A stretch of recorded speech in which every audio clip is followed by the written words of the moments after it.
Mga kapuso, aton kilalahon ang isa ka pamilya nga may mga pinasahi nga ingod balay. Pamilya ginakabig pa nga pinakamalinong ang ilang mga kaupod sa pang-adlaw-adlaw. Lantaw naton sa RTV Presents ni John Sala.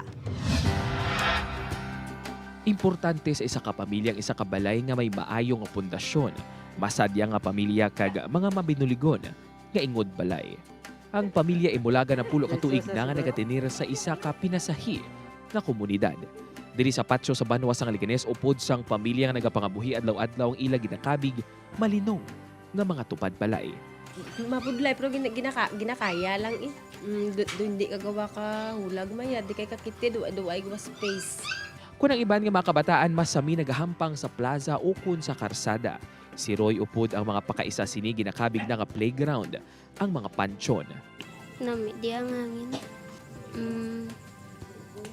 May digam mo. Apang sa pagkagat sang kagabihon, nagakakulbaan na si Crisali nga maglagaw bangod pakapila ka beses na nga ginpabatsyagan sang ginatudlo. Kapre, Kalaw ay. Di kay kung magsulod kasi may waiting sheet law ay ang dapyasing hangin tapos kung magwa ka lain. Ikapri man daw kunda. pinasahi.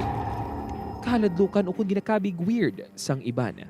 Apang para sa pamilya mas maayo na inisang sa wala sang tiniran. Ilabi na nga mismo tupad balay nila. Nagapakalinong man. So ay lang man.